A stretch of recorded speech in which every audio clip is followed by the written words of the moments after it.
Amen. Amen. Alors, hier, nous avions parlé, on a fini hier soir par les blessures des enfants causées par les blessures des parents causées par les enfants. Et ce matin, nous commençons par les blessures des enfants causées par les parents. Et je crois qu'il y a des parents dans la salle. Et les autres aussi, vous êtes les futurs parents. Cet enseignement pour vous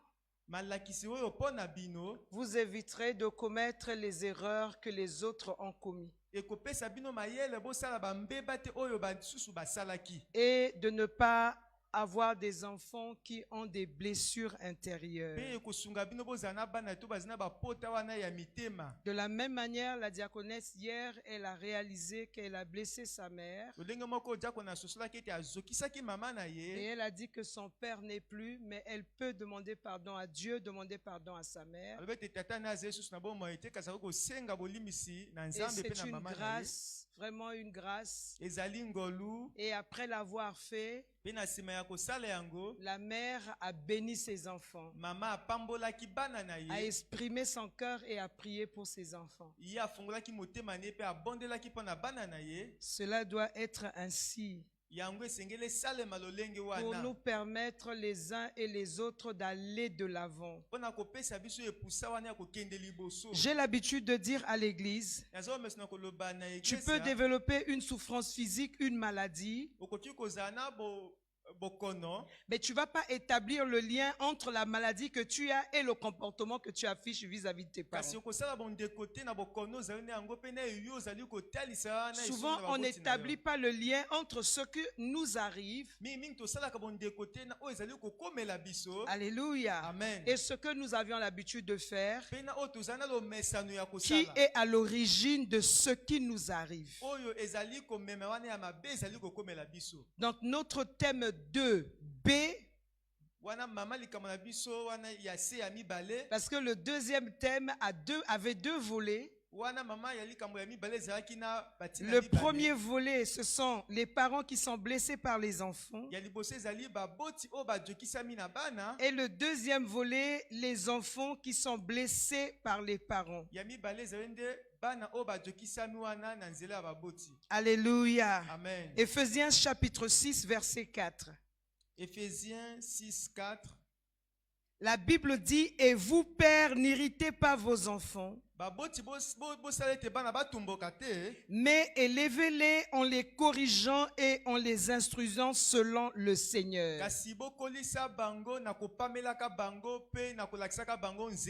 La version Parole de vie dit ceci, et vous, les parents, ne poussez pas vos enfants à la révolte, mais pour les élever, corrigez-les et donnez-leur des conseils qui viennent du Seigneur. Nous avions un deuxième texte, Colossiens chapitre 3, Colossiens 3, le verset 21. verset 21. Père, n'irritez pas vos enfants, de peur qu'ils ne se découragent. Et la version Parole de vie,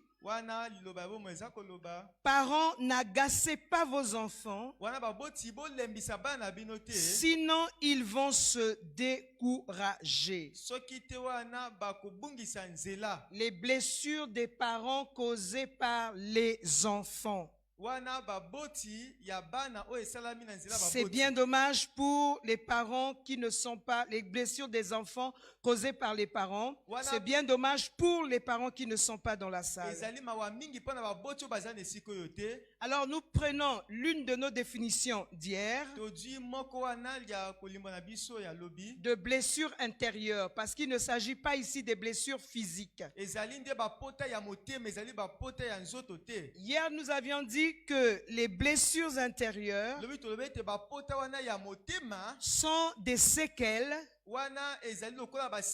Sont des séquelles, c'est comme des restes, ce qui reste. Amen. Amen. Vous voyez, parfois on dit non, la personne avait eu telle maladie et il y a des séquelles qui se manifestent dans la vie de la personne. Sont des séquelles de souffrances internes causées par un ou plusieurs événements ayant provoqué des chocs douloureux. Les blessures intérieures sont des séquelles, sont des restes de souffrances internes causées par un ou plusieurs événements ayant provoqué des chocs douloureux.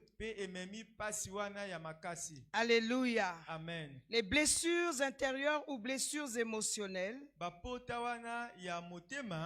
ou blessures internes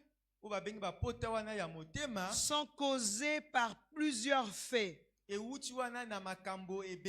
Quand je dis cela, quelqu'un qui est intelligent peut écrire quelques causes des blessures intérieures. Parce que je ne suis pas obligé de dire définition, blessures intérieures veut dire les causes des blessures intérieures. Je ne suis pas obligé de dire ça. Alléluia. Amen. Et une personne avertie, pas par rapport à ses diplômes, mais par rapport au renouvellement de l'intelligence par la parole de Dieu, va écrire les causes ou les origines ou quelques origines, va écrire quelque chose comme ça. Pour m'éviter de dire, maintenant, bien-aimé, on va passer à l'adoration. Maintenant, bien-aimé, on va faire la prière de clôture. Maintenant, bien-aimé, on va rendre les actions de grâce. Maintenant, bien-aimé, on va prier pour la parole. Il ne faut jamais prier pour la parole.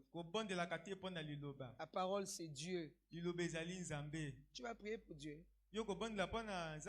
Alléluia. Amen. Alors, j'étais en train de dire que les blessures émotionnelles ou les blessures internes sont causées par plusieurs faits. Alléluia. Amen. Et ce matin, on ne pourra pas voir toutes les causes ou tous les faits qui occasionnent des blessures intérieures. Ce n'est pas possible. Mais nous avons épinglé quelques faits que l'Esprit nous a révélés. Et je crois que ce que l'Esprit nous révèle ce matin, c'est ce qui nous concerne, nous qui sommes présents dans la salle. Alléluia. Amen. Un premier fait qui occasionne des blessures intérieures dans la vie d'un enfant. Lorsque on dit que cet enfant est un enfant non désiré, et on lui donne cette information. Tu sais, quand tu es né, on n'était pas préparé à t'avoir. Lorsqu'on est marié, même si on utilise des méthodes contraceptives, l'enfant peut arriver à n'importe quel moment.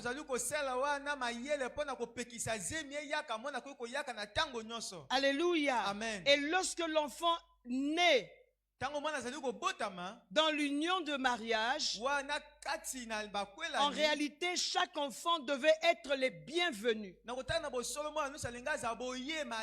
Il ne devait pas avoir des enfants qui sont arrivés avant. Et il ne doit pas avoir des enfants en trop. Que celui-là, c'est un enfant en trop. Un enfant, lorsqu'il naît dans l'union, dans la relation, dans les liens du mariage, cet enfant devait être les bienvenus. Qu'il soit fille, qu'il soit garçon. Non, un enfant non désiré. Et cet enfant, de toutes les façons, lorsque tu es né, au fait, on avait besoin d'une fille. Et tu es arrivé garçon. On ne s'attendait pas à avoir un garçon, on voulait d'une fille. Ça cause le rejet. Et très souvent, l'attitude des parents vis-à-vis de ce type d'enfants, des enfants qu'eux-mêmes ils ont typifiés, l'attitude des parents n'est pas toujours bonne. Alléluia. Amen. Et l'enfant va commencer à développer des sentiments de rejet. Alléluia. Amen. Un enfant non désiré. Autre fait, c'est le fait d'avoir été l'objet des remarques désobligeantes, l'objet d'avoir été par ses parents cet enfant qui subissait des remarques blessantes, des remarques désagréables. Alléluia. Amen. Ça peut être des parents ou pas les parents, parce que au niveau des causes ici, nous sommes dans le général. Autre fait, sinon autre cause des blessures intérieures, c'est le fait d'avoir subi des colères fréquentes. En parlant des parents, le fait d'avoir subi des colères fréquentes venant des parents, des remarques blessantes venant des parents, des abus physiques venant des parents. Une autre cause, le fait d'avoir subi des abus physiques. Et là, on ne dit pas venant des parents. Non, je n'ai pas dit baboti. Le fait d'avoir subi des abus physiques. Tu as été battu régulièrement, brûlé régulièrement. Un enfant qui a reçu des coups de pied et les abus des coups de chargeur de téléphone fréquemment, des coups de spatule. On utilise des objets ou des armes sur l'enfant. J'ai vécu dans la même parcelle avec un couple certainement chrétien, puisqu'ils venaient prier à Némi. Et ce couple avait un enfant qui était leur nièce, il paraît. Alléluia. Amen. Et je crois que l'horloge qui se trouvait dans ma maison était une indication pour eux, parce que cette horloge sonnait à 5 heures. Et dès que l'horloge sonnait à 5 heures, au dernier coup de l'horloge certainement, j'écoutais le cri de cette fille de 9 ans. Elle commençait à pleurer. Alléluia. Amen. Parce qu'elle ne se réveillait pas à l'heure qu'il fallait. Et pour la discipliner, pour l'apprendre à se réveiller tôt, arranger les choses de sa belle tante qui va aller à son lieu de travail, sortir la cuvette ou le vase que son oncle et la belle tante ont utilisé, en jetant des papiers hygiéniques à l'intérieur toute la nuit, et les urines allaient vider dans les toilettes. Il fallait vase à masuba ya noko na ye. Et c'est par les coups de fouet qu'on réveillait cette fille-là. Et on entendait seulement comment est-ce qu'elle criait. Et elle criait comme ça tous les jours. C'est-à-dire du lundi au dimanche. Et ces personnes partaient à l'église avec nous à Bakongo. Et lorsqu'elle termine de crier, elle a nettoyé le vase de sa belle tante et de son oncle. Elle a nettoyé le vase de leur enfant. Elle fait les bagages. Elle met sur la tête pour aller déposer au poste de travail. Ça peut être au marché ou que ce soit, mais au poste de travail de sa belle tante. Et pendant qu'elle avait ce sac sur sa tête, son oncle, sa femme et leur enfant montaient à vélo et partaient. L'oncle allait déposer sa femme et l'enfant. Et la fille arrivait avec les effets après. Alléluia. Amen. Et elle restait là-bas. Elle devait vendre les bonbons faits à base du lait, ce que nous appelons les toffis.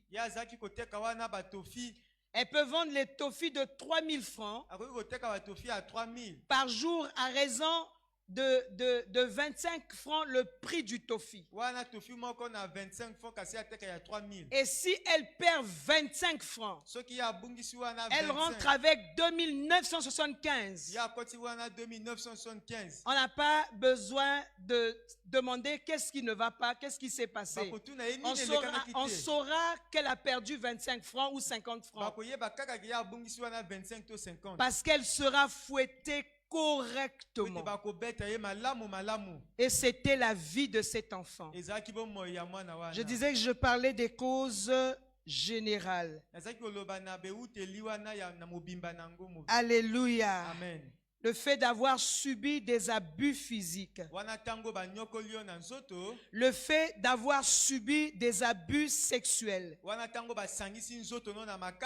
Familiaux ou extra-familiaux. Alléluia. Amen. Certains enfants qui ont eu à commettre, ou des jeunes gens ou des messieurs, je vais rester avec des jeunes gens qui ont eu par exemple à commettre des viols.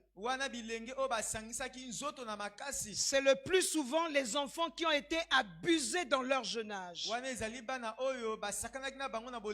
Alléluia. Amen. Tu as ton fils, tu as ta fille. Tu ne sais pas exactement ce qui se passe dans la vie de cet enfant quand tu n'es pas là ou quand l'enfant dort. C'est une parenthèse. Alléluia. Amen. Tu ne sais pas ce qui se passe. Et un jour, on se rend compte que l'enfant devient ce qu'il devient. Il n'est qu'en train de faire ce qu'il avait subi. Alléluia. Amen. Soit dans la maison ou à l'extérieur de la maison. J'ouvre une parenthèse. Bon, on continue d'abord. C'est le fait d'avoir été l'objet des moqueries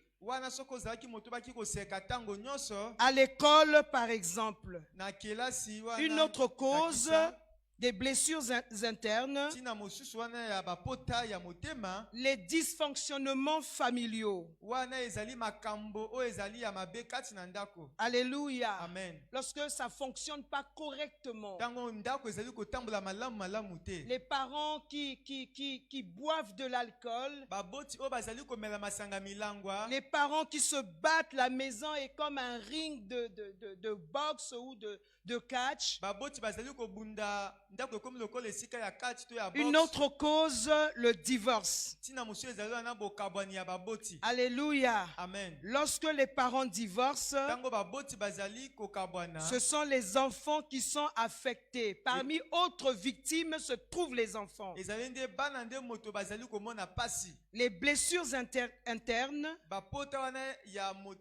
affectent ainsi la vie des enfants. Et lorsque les enfants sont blessés, cela peut perdurer jusqu'à l'âge adulte.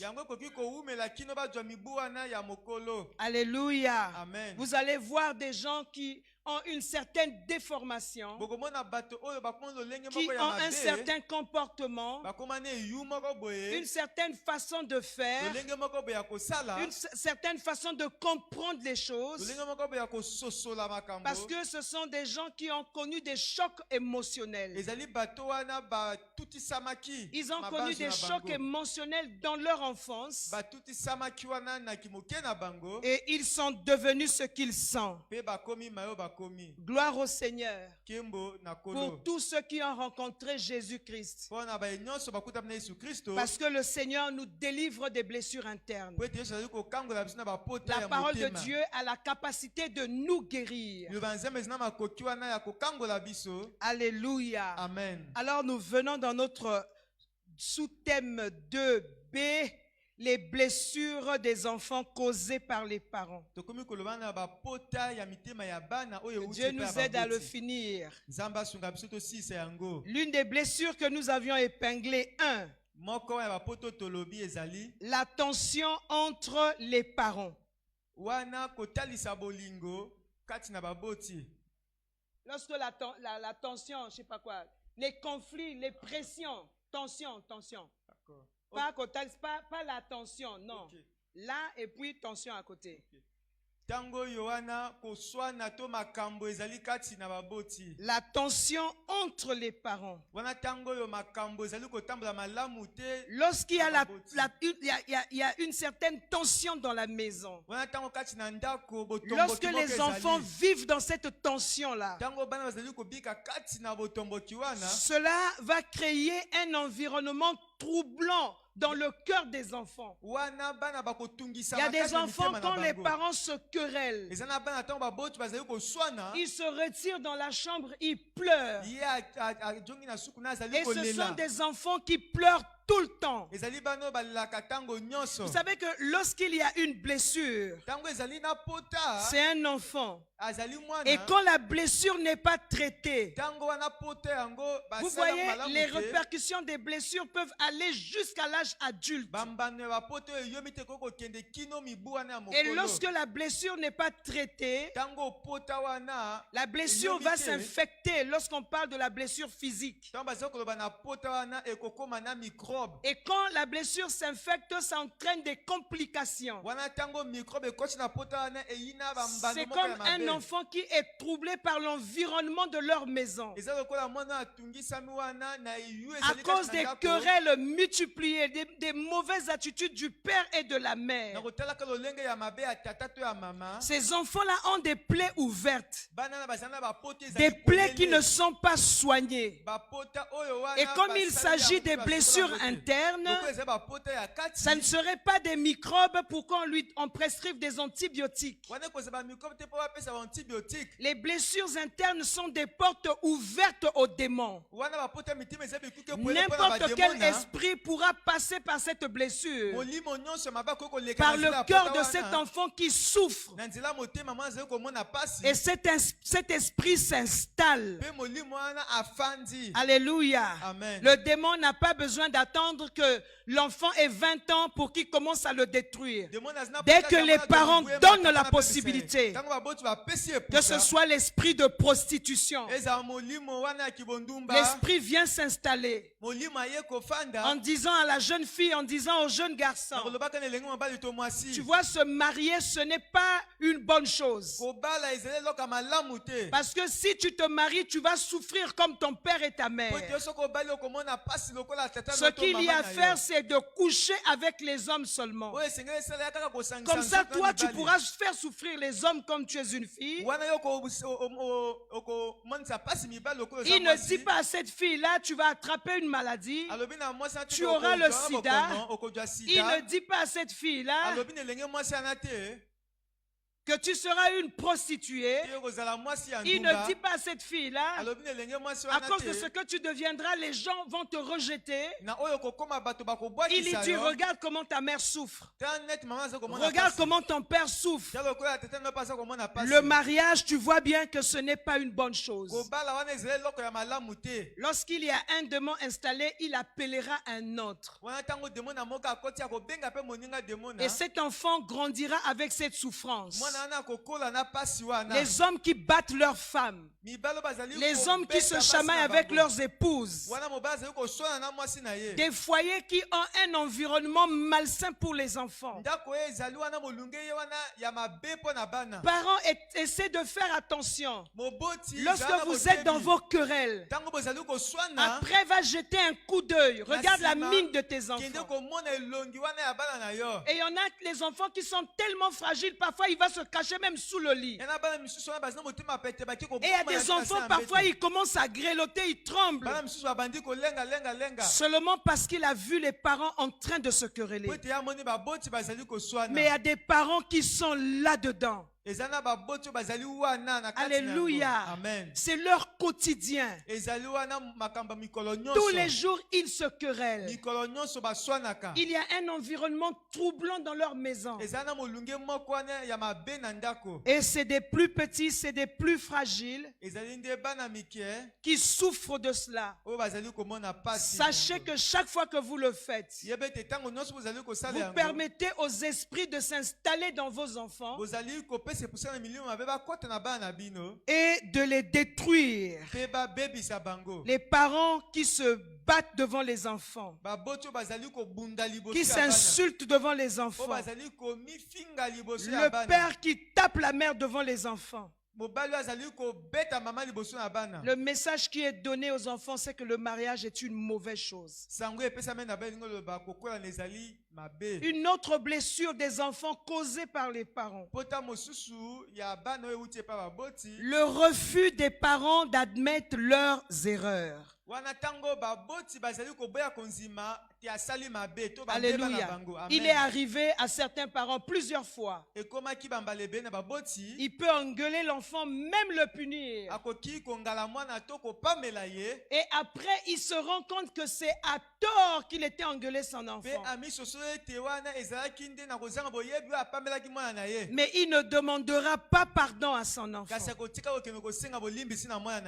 Alléluia. Amen. Il ne demandera pas pardon à son enfant.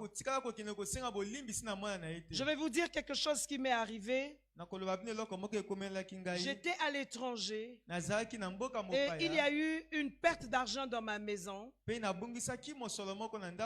Alors c'était une forte somme d'argent et moi je n'étais pas là. Alléluia. Amen. Et qu'est-ce qui va se passer? Mon mari a conclu que certainement ce sont les garçons qui ont pris l'argent mais pas les filles. Parce que les filles ne peuvent pas, ces filles ne pouvaient pas prendre l'argent. Alors en dehors de nos enfants, il y avait un autre enfant. Bien aimé, si tu arrives chez moi, tu oublies ta trousse. Qu'elle est des millions. Qu'elle n'est pas des millions. Si elle est tombée dans un endroit où personne n'a vu, tu oublies ton téléphone. Tu reviens après une semaine. Si personne n'a vu dans la maison, tu trouveras ta chose là où tu l'as oubliée. Et quand tu ne la trouves pas, ça veut dire qu'on a vu la chose et on a gardé. Et comme on sait que c'est un tel qui était arrivé, pas besoin de garder, on va appeler maman, papa, tu as oublié ta trousse, tu as oublié telle chose. Si une chose se perd dans ma maison, ça veut dire qu'il se trouve dans ma maison une personne qui vient d'ailleurs forcément et une mauvaise personne. Alléluia. Amen. Les parents, vous devez connaître vos enfants. Et tu ne peux pas punir ton enfant injustement pour faire plaisir soit à ton oncle, soit à ta tante, soit à ta nièce. Parce qu'on ne sait pas qui a fait quoi, donc on doit punir tous les enfants. Mais alors que tu es conscient que ton enfant ne peut pas faire telle chose, ce n'est pas que tu couvres l'enfant. La manière dont tu as élevé ton enfant, la manière dont tu es avec tes enfants, le climat qui a toujours régné dans votre maison, tu sais que ça ne peut pas venir de mes enfants. Alors que je n'étais pas là, mon mari a décidé de prendre mon garçon Alléluia. Amen. Et de prendre l'autre enfant qui était là aussi, garçon, de les emmener au PSP pour qu'on les torture, qui disent la vérité, qui avait pris l'argent. Il connaît son fils. Alléluia. Amen. Et moi j'ai été mise au courant. Ah, je n'ai pas été gentil. Je n'ai pas été gentil. Je ne vais pas vous dire ce que j'ai dit, mais je n'ai pas été gentil. Vous savez, on a inséré, je crois qu'il y a un néologisme, il y a un nouveau mot qui a été inséré dans le dictionnaire pour un parent qui perd un enfant. Tu connais le mot? Il a été inséré depuis 2021, je crois. Je crois qu'il est déjà inséré. C'est parange. Donc, parent et onge. Parent-ange. Alléluia. Amen. Pour un père, pour une mère qui a perdu son enfant. Avant, depuis qu'on existe, il n'y avait jamais de mots. Un mari, il perd sa femme, il devient veuf. Et la femme qui perd son mari devient veuve. Amen. Les enfants qui perdent leurs parents deviennent des orphelins. Alléluia. Amen. Mais la maman qui perd son fils, qui perd sa fille, ne devenait rien du tout. Voyez, l'homme et la femme, les deux deviendront une seule chair. Ils vont devenir. Mais l'enfant, c'est une partie de toi. Vous ne devenez pas, c'est une partie de toi. Alléluia. Amen. Si on fouille l'enfant là scientifiquement, une partie de toi.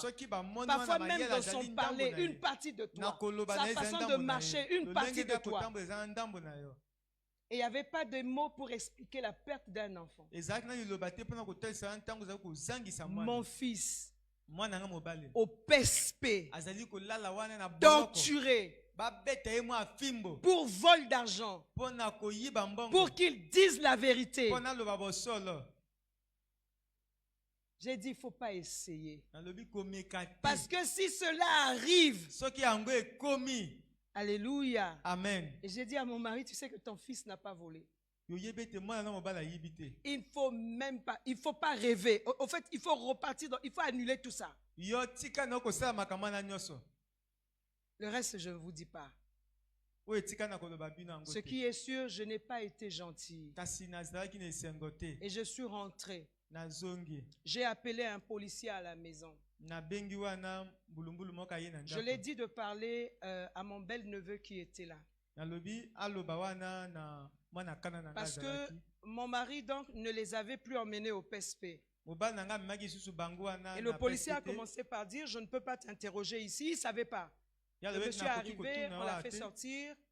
Il dit, je suis venu te prendre, je ne peux pas t'interroger ici, je suis de la police, tu vas me suivre au PSP. Il dit, non, je vais dire la vérité. Avant qu'il ne parle, il avait déjà fait des photos avec les amis, ainsi de suite, et c'était la vie de l'enfant. Et si l'enfant était arrivé chez nous, les parents ont voulu le faire fuir parce qu'on allait le tuer là où il était. Moi, personnellement, je ne savais pas. Je ne savais pas si j'avais un visiteur. Je suis assise un soir, on fait rentrer un enfant dans la parcelle. Oh, mais toi, tu ne savais pas. Mais il est venu ici, il va vivre ici. C'est comme ça que ça arrive aussi dans les familles. Même chrétiennes, ça arrive. Alléluia. Amen. Vous êtes des chrétiens, des serviteurs de Dieu, il faut corriger ça. Si vous êtes un couple, faites des choses ensemble. Il y a des décisions importantes à prendre, faites-le ensemble. Le mari n'impose pas à la femme n'impose pas au mari. Alléluia. Amen. Et quand le policier a dit, je suis venu te prendre, j'ai quelques questions à te poser, mais ce n'est pas ici, on va aller au PSP. Attends, je vais parler. Et pendant ce temps, j'avais déjà ces images. Là où il était venu, là on vend, je ne sais pas quoi, on appelle ça quoi, on vend des sandwichs quelque part là. Casanova, hein? Ça va. Bon, ça, c'est la chose là. Et il était là-bas avec des amis. Il avait loué aussi, je ne sais pas, un taxi ou une voiture.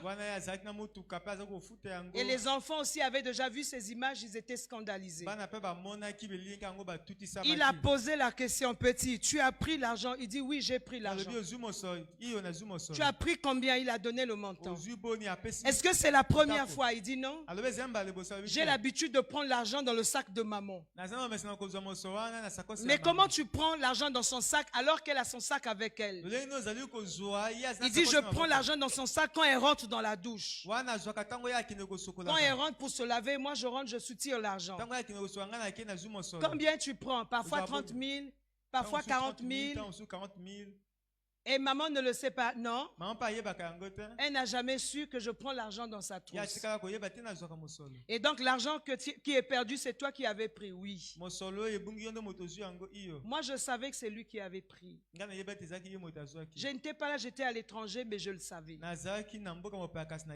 Alléluia. Amen. Mais de l'autre côté, pour faire plaisir à la famille au cas où, donc vaut mieux emmener les deux enfants pour dire que j'avais aussi emmené mon fils au PSP pour le torturer, alors que tu connais ton enfant, tu sais que ton enfant n'a pas fait. Alléluia. Amen. Et lorsque des situations comme ça arrivent dans vos maisons, chez toi peut-être c'est autre chose, mais une situation similaire, la plupart des parents ont du mal à reconnaître leurs erreurs. Et on se dit que c'est seulement l'enfant. Bon, c'est passé. Ma petite, viens. Bon, c'est fini, hein, tout ça c'est passé. Bon, c'est fini, ça s'arrête là. Ne peut pas ouvrir la bouche. Faire asseoir l'enfant pour dire à l'enfant, pardonne-moi. Ou heureusement, je ne suis pas allé jusqu'au bout de ma décision. Sinon, tu allais subir injustement. Parce que tu n'as rien fait. Alléluia. Amen. Mais tu connais ton enfant. Un parent doit connaître ses enfants. Au lieu de les châtier injustement. J'avais dit, mon enfant arrive au PSP. Si une personne quelconque vient poser la question à mon fils. Alléluia. Amen. J'allais faire ce que toi tu ne peux pas faire. Tu aimes tellement cette situation. Tu aimes qu'on t'appelle madame, toutes ces choses-là. Alléluia. Amen. Il faut admettre ses erreurs. Et lorsque vous camouflez seulement, vous passez, cela crée des blessures dans les cœurs des enfants. Alléluia. Amen. Quand j'ai eu la grossesse de mon deuxième fils, de mon deuxième enfant, alléluia. Amen. Ma fille aînée n'avait que 10 mois. J'étais déjà en grossesse. Et quand j'ai su que j'étais en grossesse, la pensée d'avorter n'est jamais montée en moi. Ça ne peut pas arriver, c'est impossible. Et c'est jamais monté en moi. Ma réaction immédiate, c'était le regret. Parce que le premier enfant était encore tout petit. Donc c'est comme si l'enfant qui devait arriver n'était pas les bienvenus. Et quand mon fils est né, quand nous sommes sortis de l'hôpital, nous sommes arrivés à la maison. Alléluia. Je l'ai fait asseoir, mon nouveau-né. Et on était assis tous les deux. On a prié avec lui. Je l'ai demandé pardon. Je lui ai dit, tu sais, avant que tu n'arrives, voilà ce qui s'était passé. Et voilà quelle a été ma réaction. Et ça, c'est pas bon. Moi, je t'aime, tu es mon fils. Mais j'avais réagi de telle manière à cause de ceci. Je te demande pardon. Et je te dis, corps, âme et esprit, tu es les bienvenus. Tu es mon fils bien-aimé. Je me suis réconcilié avec l'enfant. Parce que même ce rejet silencieux, ce comportement, le diable va profiter pour détruire la vie de ton fils. Je te dis la vérité. Il va profiter. Il va travailler avec l'esprit de celui que tu appelles bébé. L'esprit n'est pas bébé. L'esprit, il est esprit. Et l'esprit va seulement se solidifier. Alléluia. L'esprit se solidifie. L'esprit n'est pas bébé, après il devient enfant, ensuite adolescent et adulte. L'esprit est esprit. Est-ce que quelqu'un m'a compris? Mais l'esprit se solidifie. Alléluia. Amen. Alléluia. J'ai parlé à l'esprit de mon fils, je lui ai demandé pardon. Et je me suis réconcilié avec lui. Alléluia. Amen. Pour que mon enfant ne soit pas la proie de l'ennemi.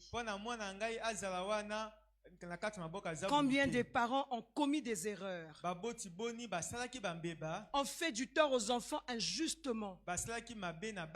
Et on demandait pardon aux enfants. Alléluia. Amen. Déjà quand vous vous querellez, vous vous en foutez d'eux. Je peux t'informer que le diable s'occupe d'eux. Et il s'occupe bien de tes enfants. Tu vas juste constater un jour ce que l'enfant devient. Il devient lesbienne, devient homosexuel, devient prostituée, devient des bandits, des criminels, deviennent tout ce qu'ils deviennent là. Alléluia. Amen. Autre blessure des enfants causée par des parents. Avoir des favoris parmi les enfants. Alléluia. Amen. Nous avions dans la Bible l'exemple de Jacob. Il dit qu'il aimait Joseph parce qu'il a eu dans sa vieillesse. Alléluia. Amen. Est-ce que si tu l'as eu dans la vieillesse, c'est les autres enfants qui t'ont demandé de l'avoir dans la vieillesse? Avoir des favoris parmi les enfants, ça cause des blessures chez les enfants qui ne sont pas favorisés. Tout le temps, l'autre enfant l'apprécie. Tu es très beau. Oh, tu es mignon, mon fils. Tu es très belle, ma petite fille, ma poupée. Et l'autre fille apprécie seulement. Et la petite fille à côté dans sa tête, elle dit, je suis très vilaine. Le garçon, il dit, je suis très vilain. Il est très vilain parce qu'il n'a jamais été apprécié par son père. Il n'a jamais été apprécié par sa mère. On dit juste à l'autre, tu es très beau. On dit juste à l'autre, tu es très belle et tout le temps. Oh, tu as une belle taille. Tu es belle de figure. Tu vois, moi, ne abonga kanabilamba tout. Et l'autre, il sait que lui, il lui faut des longues robes ou des longues un peu comme ceci parce que abonga kanabilamba tout est. Amen. C'est ce que les parents font. C'est ce que certains sont assis ici, sont devenus adultes, sont devenus jeunes, mais ils ont subi dans leur enfance. Et quand la blessure n'est pas traitée, elle ne disparaît pas. Elle va s'infecter et elle va déformer l'enfant. Le parent qui est ici assis dans la salle. Alléluia. Amen. Sais-tu combien de fois tu as blessé tes enfants? Oh, tu es très jolie.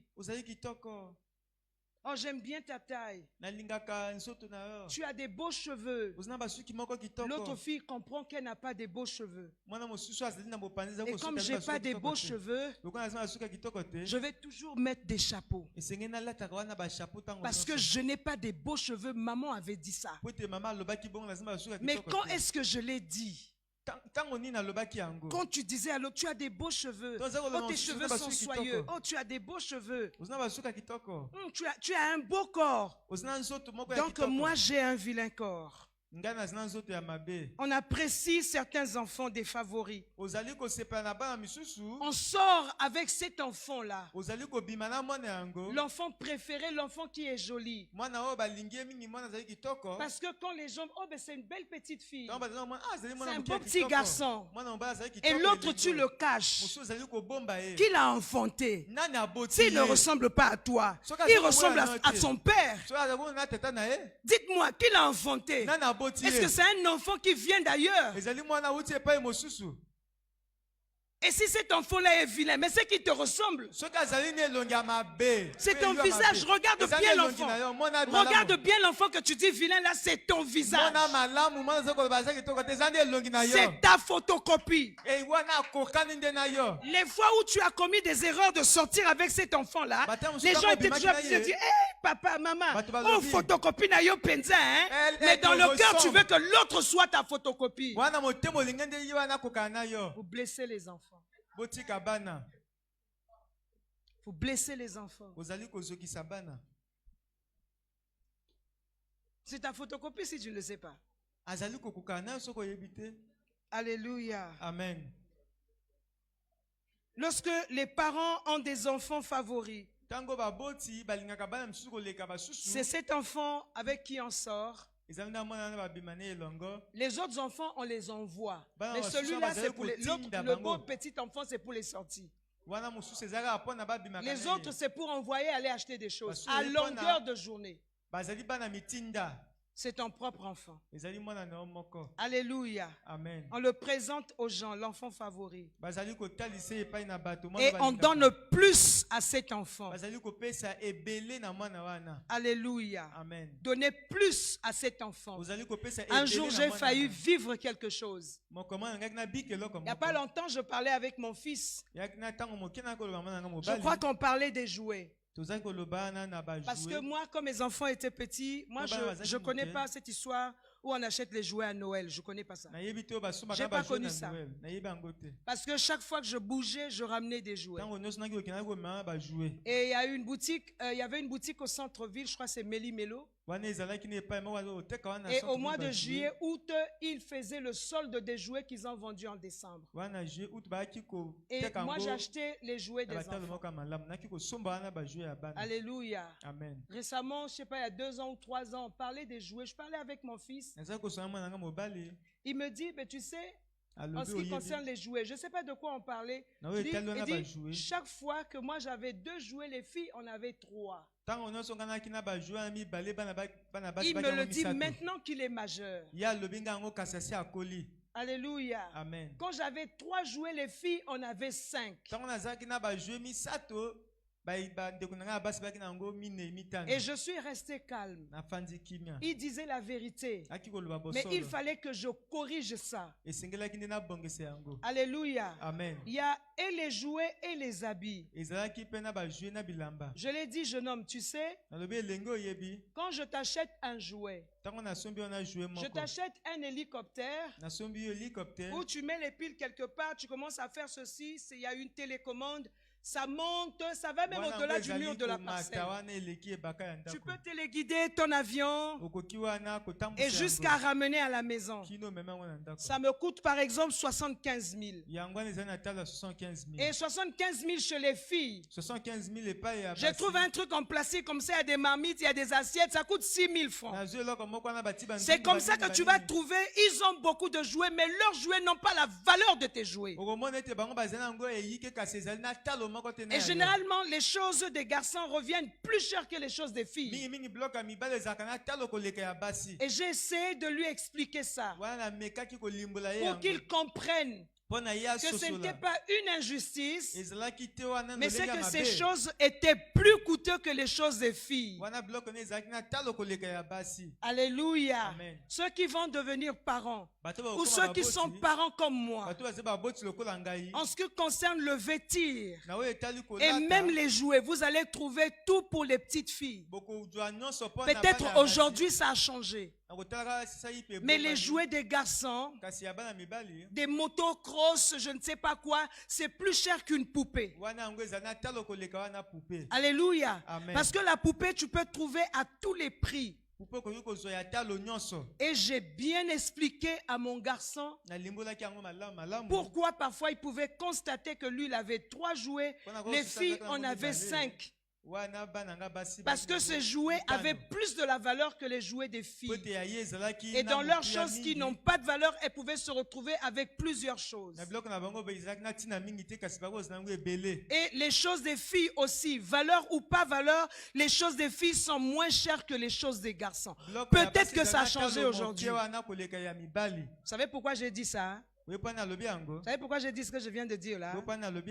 Parce que quand je vais rentrer le soir, une de mes filles va me dire: ah bon, donc toi tu nous as acheté ce qui n'avait pas de la valeur. Authentique ce que je vous dis. Que ce soit par coup de fil, que ce soit en direct. Alléluia. Amen. Parce qu'elles sont en train de suivre ou elles vont suivre.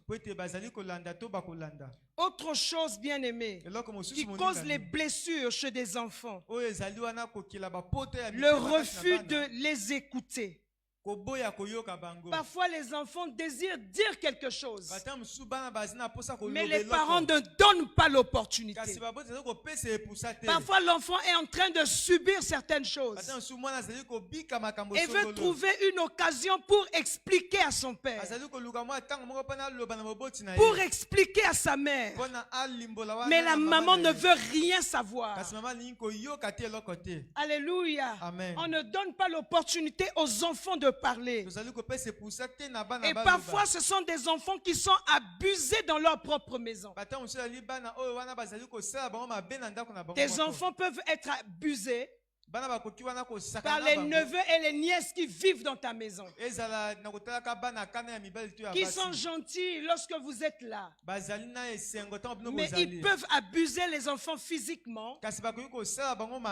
Ils peuvent aussi abuser les enfants sexuellement, surtout dans des maisons où on mélange les enfants. Des enfants de 4 à 15 ans, 17 ans dorment dans la même chambre. L'enfant de 17 ans va quitter son lit. Il va rentrer dans le lit de la petite fille de 4 ans. Il va coucher avec cette fille-là et régulièrement. Et l'enfant va souffrir. Il va dire à l'enfant: le jour où tu vas parler, je vais te tuer. Et quand ça arrive pour la première fois, l'enfant veut expliquer à sa mère. L'enfant veut expliquer à son père. Mais le père ne veut pas écouter. La mère ne veut pas écouter. Alléluia. Lorsqu'il fait nuit seulement, quand on envoie l'enfant dans la chambre, l'enfant ne veut pas aller dormir. L'enfant a peur d'aller dans la chambre. L'enfant a peur du cousin. L'enfant a peur de la nièce qui est déjà dans la chambre. L'enfant a peur de l'autre grand enfant. Beaucoup sont ici ont été abusés, physiquement et sexuellement. L'enfant a peur. Et dès que l'enfant est dans le lit, la nièce descend. Le cousin descend. Alléluia. Amen. Et pourquoi pas parfois ses propres frères. Et l'enfant vit avec ça. Ne peut pas parler parce que les parents n'écoutent pas. Et cet enfant est blessé. Les blessures des enfants causées par les parents. Et cet enfant qui est blessé, qui a expérimenté ces choses, il va s'habituer avec ça. Ça va devenir une vie normale. Et lorsque le cousin ne sera plus là, cet enfant va le faire sur ses frères qui sont plus jeunes. Pas parce qu'il veut se venger. C'est un enfant, il est innocent parce que c'est quelque chose qu'on lui faisait. Alors lui il continue à faire sur un autre enfant, juste pour tirer ce qu'il doit tirer, ce qu'il a ressenti. Après la douleur, il s'est habitué. Alléluia. Amen. Les blessures des enfants causées par les parents. Nous avons parlé du refus des parents d'écouter leurs enfants. Et il y a aussi le fait de ne pas disposer du temps pour eux. Et en ce moment, les enfants sont à la merci des tierces personnes,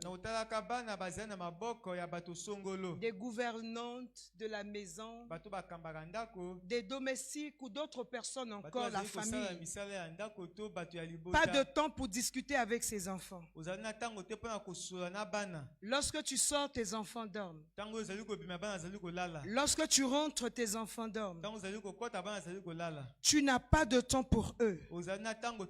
Tu ne disposes pas de temps pour discuter, pour suivre un film ensemble, pour rire, pour t'intéresser à... Il y a un dessin qu'on suivait chez moi. Et il y a eu des dessins que mes enfants ont suivis à cause de moi. Pour suivre Bob l'éponge avec eux. Ça, c'est les trucs des enfants. Tu es grand, tu vas faire quoi avec Bob l'éponge? Ta petite fille aurait aimé que vous suivez Bob l'éponge ensemble. Dernièrement, j'étais à Liège. J'ai mon petit neveu là-bas. Je suivais avec lui Pat Patrouille. Et lorsque je suis allé pour enseigner à Cholet, à mon retour dans le train, je me suis souvenu de Pat Patrouille et j'ai mis Pat Patrouille. Et j'ai commencé à rire moi-même pour dire, Maline, attends, tu es sérieuse là? Pat Patrouille. Alléluia. Amen. Et quand je partageais aux parents, les parents disent, ah maman, nous aussi on est devenus comme ça. Moi, je connais même les noms des Pat Patrouilles en question. Des parents qui n'ont pas de temps pour discuter avec les enfants. Ils peuvent avoir des problèmes dans leur cœur. Ils ont des fardeaux, ils ont des difficultés. Ils ont des gens qui les influencent. Surtout lorsqu'ils vont à l'école. Chez nous ici, peut-être c'est comme ça. En Europe, c'est difficile. Vous allez voir un enfant qui va être transformé, déformé à cause des moqueries des copains. Un pays comme la France, à 16 ans, l'enfant peut décider d'aller à l'école ou pas. Il atteint ses 16 ans et dit je n'étudie plus. Tu n'as pas le droit de l'imposer d'aller à l'école. Alléluia. Amen. Il refuse catégoriquement. Plus question de poursuivre les études. Est-ce que tu sais ce que ton enfant subit quand il va à l'école? Est-ce que tu sais ce qui se passe quand l'enfant est à l'école? Tu n'as pas le temps de discuter avec tes enfants. Alléluia. Amen. Le fait de discuter avec les enfants ne fera pas de toi un père qui va perdre, une mère qui va perdre son autorité.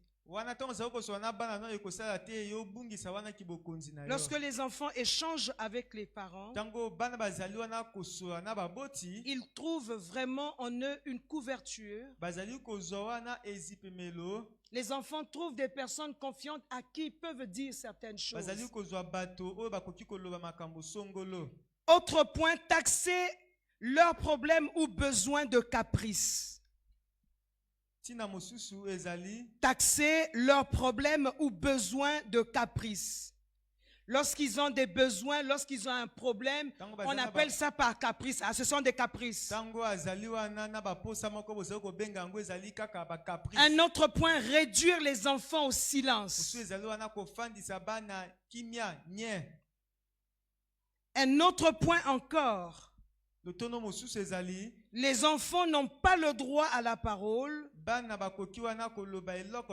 et subissent les décisions parentales. Alléluia. Amen. Ils n'ont pas droit à la parole. C'est des parents qui décident.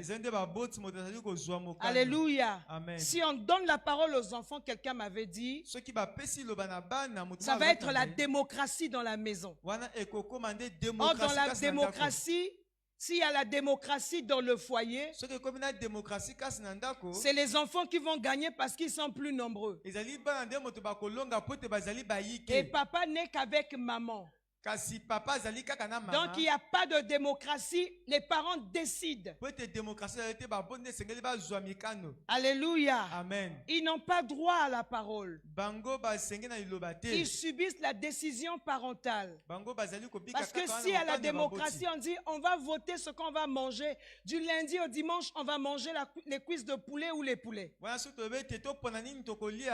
Du lundi au dimanche on mangera des pâtes.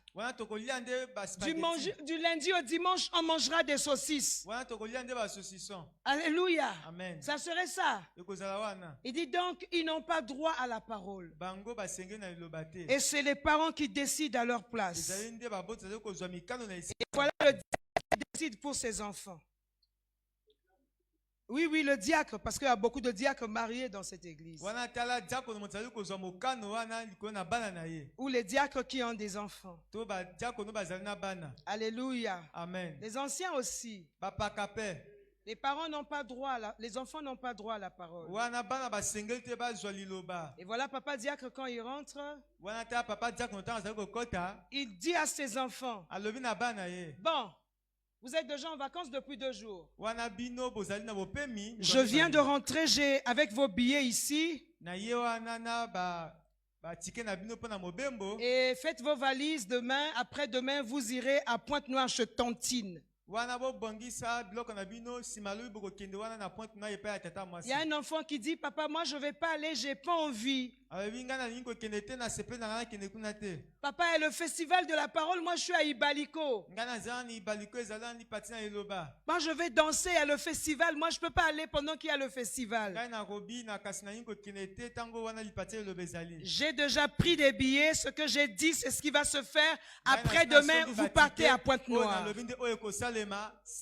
Mais est-ce que tu sais ce qui se passe à Pointe-Noire quand tes enfants vont pour les vacances? Alléluia. Moi j'ai ma fille qui était chez sa propre tante. Mais sa tante ne l'avait jamais su. Jusqu'à ce que l'enfant le lui explique. Et quand l'enfant explique, l'enfant était déjà rentré. Alléluia. Amen. Et il y avait un cousin qui était là-bas, qui insultait l'enfant tout le temps, qui agressait l'enfant. Et ce garçon aujourd'hui, je crois que c'est un homosexuel. Il agressait ma fille tout le temps. C'était des agressions verbales. Hein? L'insulter, insulter ses parents. Et les parents, il ne peuvent pas insulter son oncle. C'est moi qui l'insultais tout le temps. Mais vraiment, l'enfant a souffert pendant ses vacances. Alléluia. Amen. Quand vous envoyez les enfants chez des gens, soit disant chez ta soeur ou chez ton frère, il faut parfois aussi attendre que la personne te demande les enfants pour les vacances. Parce que tu ne connais pas la réalité de la maison de l'autre. Alléluia. Amen. Tu dis seulement, allez chez maman. Est-ce que tu connais la réalité de sa maison? Alléluia. Amen. Et il faut aussi demander, est-ce que les enfants peuvent venir? Parce que j'ai ceci à faire. L'autre peut te dire, attends telle période. Il ne faut pas dire, c'est ma propre soeur, c'est mon propre frère, c'est mon cousin Germain, c'est mon oncle, c'est ma tante. Bon, ce sont des bonnes personnes. Les enfants peuvent aller parce qu'ils sont chez eux. Il n'y a pas de problème. Mais est la vie des enfants? Parce que l'oncle ou la tante n'est pas toujours au courant de ce que l'enfant est en train de subir dans la maison. Et si tu es chrétien, alléluia, Amen. Mais demande à ton Dieu, est-ce que je peux envoyer les enfants chez un tel et à telle période? Mais pose la question à Dieu, vous avez Dieu pourquoi? Nous avons Dieu pour vivre différemment de ceux qui n'ont pas Dieu. Nous avions Dieu pour qu'il y ait une différence entre ceux qui servent Dieu et ceux qui ne le servent pas. Donc nous ne pouvons pas faire les mêmes choses que ceux qui n'ont pas Dieu font. Pose la question à Dieu. Alléluia. Amen. Un jour, mon mari partait à Libreville. Et je me suis dit, ça tombe bien, comme c'est les vacances, j'envoie ma fille avec son père. Je l'envoyais avec son père. J'ai dit, comme son père va à Libreville, je prends aussi le billet pour que l'enfant parte avec son père. Donc c'est comme si l'enfant était avec moi. Alléluia. Amen. C'était la même chose. Mais sauf qu'il partait dans un autre pays. Je n'ai pas consulté Dieu. Consulte Dieu pour toutes choses. Ton enfant, c'est une partie de toi.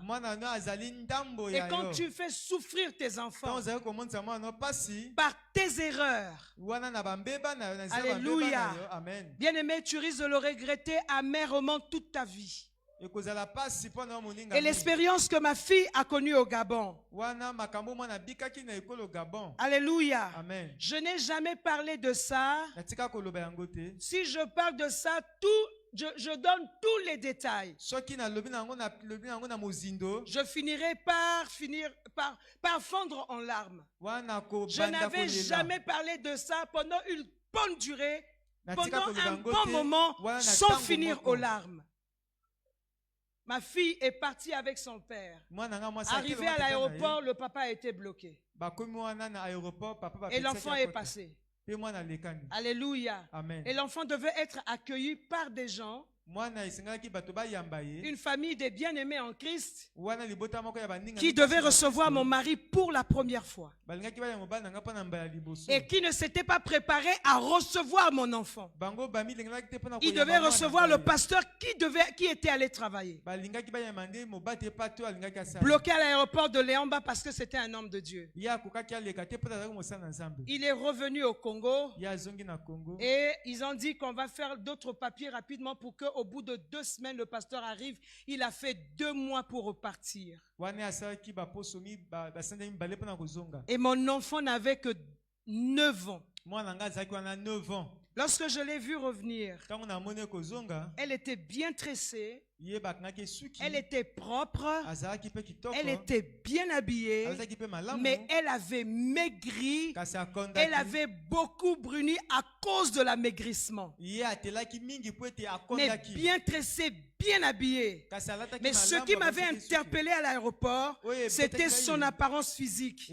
L'enfant avait beaucoup fondu. Alléluia. Amen. Et je l'ai ramené à la maison. Parce que quand son père est arrivé 2 mois après, il ne restait que 2 jours à l'enfant pour revenir parce que l'école allait commencer. Donc l'enfant est revenu. Quand son papa est arrivé, elle dormait avec son papa, que 2 jours, l'enfant est revenu à Brazza. Amen. Elle était bien habillée, bien tressée, très propre. Parce qu'il y a ma cousine qui était à Libreville.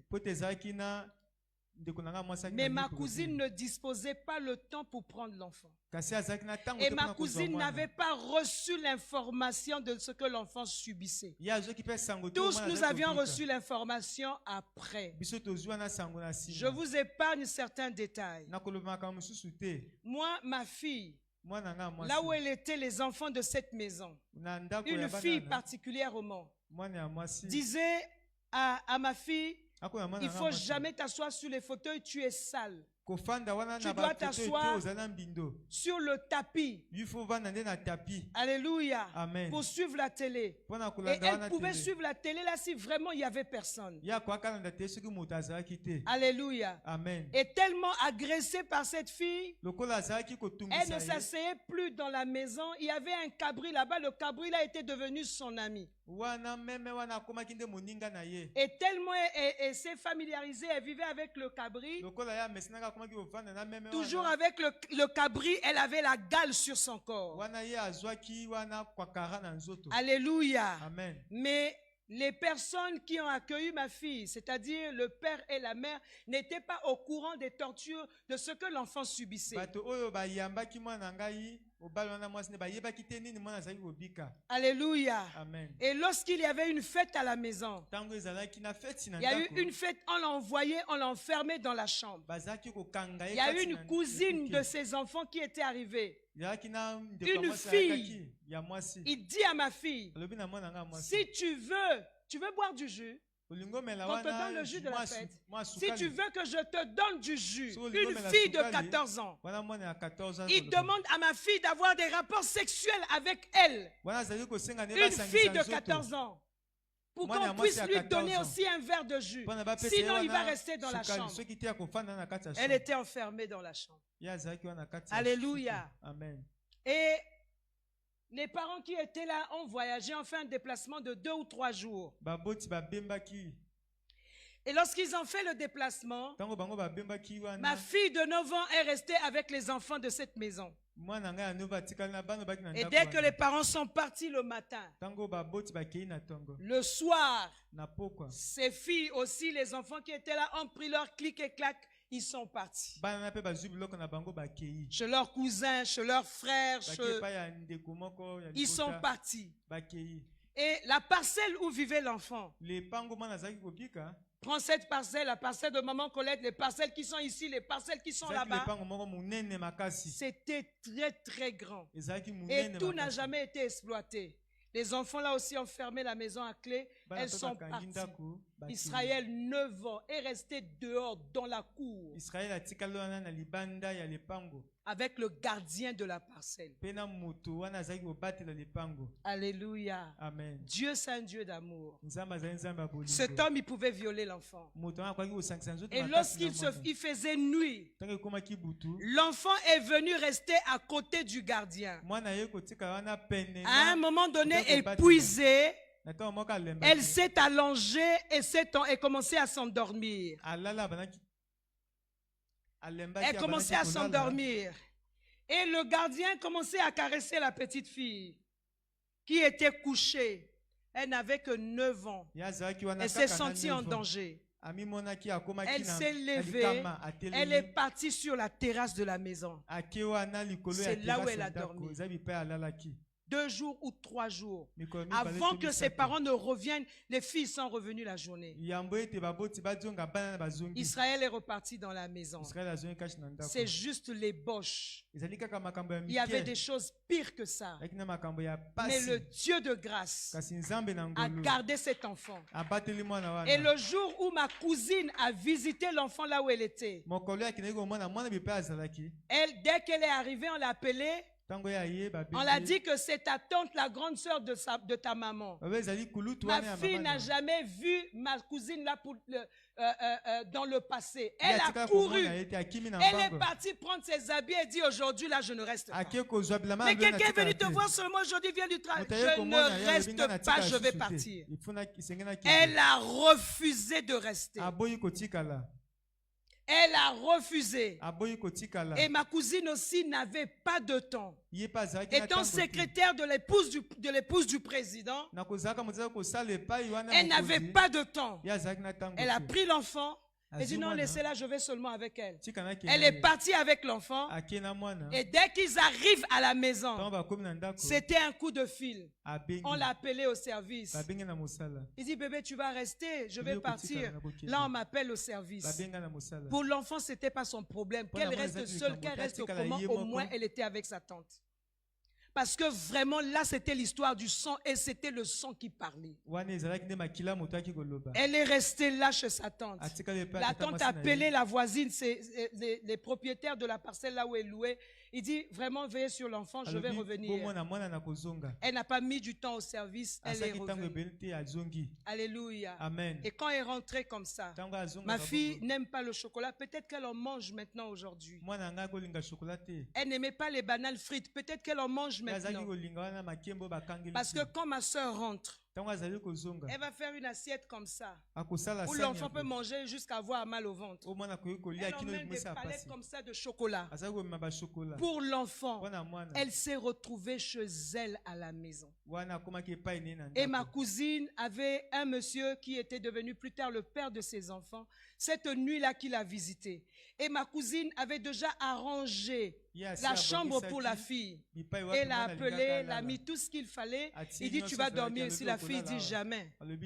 Je vais dormir là-bas. Après, tu vas disparaître. Moi, je dors avec toi. Il dit non, mais ici, c'est une belle chambre. Voilà. Moi, je ne dors pas là-bas. Ma cousine est sortie, dit à son copain, papa, il n'y a pas moyen, il faut repartir. L'enfant dort avec moi. Et le temps, elle est restée là, elle dormait avec sa tante. Elle dormait avec sa tante. Elle suivait. Nora, il y a un dessin animé qui a le sac au dos comme ça. C'est une fille. Dora. Alléluia. Amen. Elle n'aimait plus les chocolats parce qu'elle en mangeait trop. Elle était chez elle. Mais il fallait qu'elle reparte. Parce que ma soeur devait toutefois bouger. Alléluia. Amen. Et lorsqu'elle revient bien coiffée, bien ceci, parce que ma soeur avait un salon de coiffure et on a commencé à entretenir l'enfant. Mais l'enfant n'a jamais dit ce qu'elle subissait. Elle me dit, Aline, si je savais, si seulement l'enfant m'avait dit quoi que ce soit, telle qu'elle était arrivée chez moi, je la mettais dans l'avion. Je donnais l'enfant au steward. Je renvoyais l'enfant à Brazzaville. Je n'allais pas permettre que l'enfant reparte là-bas. Mais chaque fois que j'étais au téléphone avec la famille qui avait reçu l'enfant, on disait, Israël, viens, il y a maman qui est là. On lui passait le téléphone. Quand je lui... Oui, maman, ça va? Oui, maman. C'est tout ce que l'enfant peut dire. Qu'est-ce qu'il va dire devant les grandes personnes? Que moi, je suis torturé ici? Amen. N'imposez pas aux enfants. Vous créez la souffrance dans la vie des enfants. Tu ne sais pas ce que l'enfant subit lorsqu'il n'est pas avec toi. Alléluia. Amen. Ne lui dis pas, demain tu vas aller à Pointe-Noire chez Tata. Est-ce que Tata avait besoin de la visite de l'enfant? Et si Tata avait besoin de la visite de l'enfant, est-ce que l'enfant a envie d'aller à Pointe-Noire? Donne à l'enfant la parole. Pose-lui la question. Combien ont eu à faire ces erreurs? Est-ce que moi je savais que cet enfant, son père allait être bloqué à l'aéroport? Nous sommes des chrétiens en toutes choses. Nous devions demander la volonté de Dieu. Alléluia. Amen. Les blessures des enfants causées par les parents. Les enfants sont blessés lorsqu'ils n'ont pas droit à l'intimité dans leur propre maison. On se réveille un matin, c'est la nièce de papa qui vient du village et qui doit dormir avec la fille. Alléluia. Amen. Il doit dormir avec la fille. Je quitte un peu la science, je vais dans le spirituel. Est-ce que tu connais l'état d'âme de l'enfant qui doit dormir avec ta fille? Alléluia. Amen. Je vais dans le quotidien. Est-ce que tu connais comment est-ce que cette fille, ce que cette fille a subi dans sa maison, et elle peut venir faire subir les mêmes choses à ta fille? Alléluia. Amen. Alléluia. Amen. La nièce arrive et on décide. L'enfant n'a pas d'intimité, n'a pas de parole. Il faut partager, il faut être gentil. Nous sommes des bantous, c'est la famille. Alléluia. Amen. Cette personne-là, la mamie qui est arrivée avec son petit-fils vont dormir dans ton lit. Et vous dormez ensemble. C'est la famille. L'enfant n'a pas le droit de dire quoi que ce soit.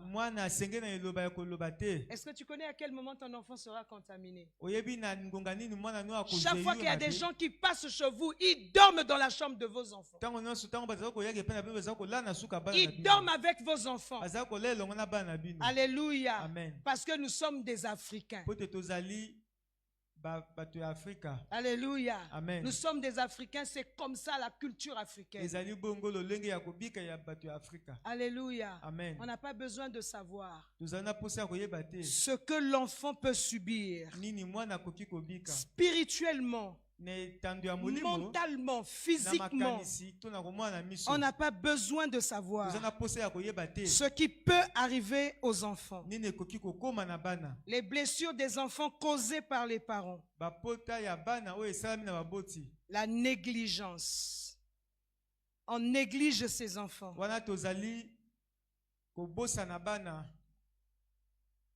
On les renvoie dans les oubliettes. Je disais tout à l'heure, en amont, on sort, on ne voit pas ses enfants. On rentre, on ne les voit pas. Pourvu qu'il y a l'argent. Qu'est-ce qui est mieux? Il y a l'argent. Il va à l'école avec 1000 francs. Il va à l'école en voiture. Il vit en France, il vit aux États-Unis. Est-ce qu'il a besoin de ma présence? Je fais tout pour lui. Je fais tout pour elle. Alléluia. Amen. Le problème, c'est que j'envoie l'argent. Il y a l'argent, ça s'arrête là. Des enfants n'ont pas d'intimité aussi avec leurs parents. Ils n'ont pas de temps à passer avec leurs parents.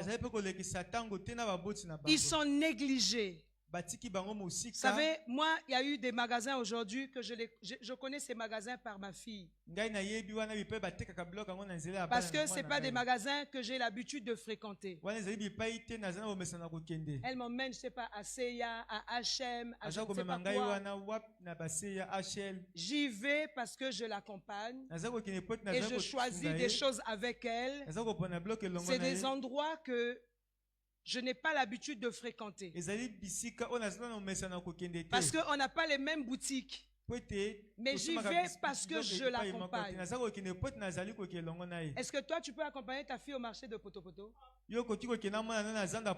Ou bien tu peux l'accompagner à Kiabi? Est-ce que tu peux l'accompagner? Ou bien tu vas aller parce que c'est toi qui gères l'argent, tu veux définir ce qu'elle doit acheter. Non, tu l'as partagé, elle a son argent. Elle dit, maman, je vais aller à Kiabi. Accompagne-moi à Kiabi, je vais aller faire mes courses. Ou tu l'accompagnes chez le monsieur là qui ouvre les baskets dans la friperie, mais les fins de série. Elle va aller s'asseoir là-bas et puis choisir. Tu peux faire ça. Est-ce que papa diacre, tu peux faire ça? Maman diaconesse, tu peux faire ça? Ce message est très bien pour ceux qui n'ont pas des enfants. Il est aussi bien pour ceux qui ont des enfants de se rectifier et de demander pardon. Alléluia. Amen. Est-ce que tu peux les accompagner? Je me souviens avec toutes les charges que nous avions. Alléluia. Amen. Très souvent, avec nos enfants lorsqu'ils étaient petits, il fallait sortir. Ma dernière fille n'aimait pas les poupées. Elle faisait les skateboards, je ne sais pas quoi, les histoires là. Elle se sent ce genre de choses qu'elle faisait. Et tous aussi, ils faisaient un peu ce genre de choses, mais elle, c'était sa particularité. Amen. Donc, nous, on quitte Masengo. On rentre dans la voiture. Mon mari et moi, les enfants derrière. On arrive au stade Massamba Deba. On garde la voiture quelque part. À l'intérieur, là-bas, il y a des gens qui sont là. Vous pouvez payer 1000 francs une heure pour les skateboards. On rentre là pour faire les skateboards. Après, on sort au goudron, là, on commence à faire la course. Dans le cœur, tu veux rentrer, préparer le message ou regarder un peu avec les âmes. Mais il faut aller faire le skateboard. Donc, on arrive au skateboard là à 14h jusqu'à 17h. Tolongoli Masengo, Tokieko Sakana na stade. Tu penses qu'on a envie d'aller faire ces choses-là? Mais c'est ce que les enfants ils veulent. Et on doit trouver un temps pour eux. À un moment donné, il y a un caniveau qui est là. Moi, je m'assois dans le caniveau. Et les enfants et leur père, ils font la course. Mes filles, là où elles sont, elles savent. Leur père les tressait. Les tresses élastiques. C'est pas qu'il s'est tressé. Quand il trouve que l'enfant, la tête est restée, viens moi-même, je vais te tresser. Alléluia. Amen. Est-ce que tu peux trouver du temps pour tes enfants? Les enfants sont blessés. Ils sont frustrés. Alléluia. Amen. Alléluia. Amen. Un 11e point. Est-ce qu'on peut acclamer le Seigneur?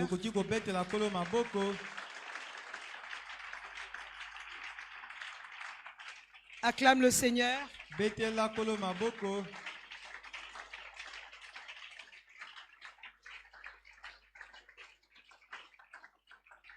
Lève-toi, nous allons rendre grâce à Dieu. Là où je me suis arrêté, ça va être le 11e point que je vais commencer. Et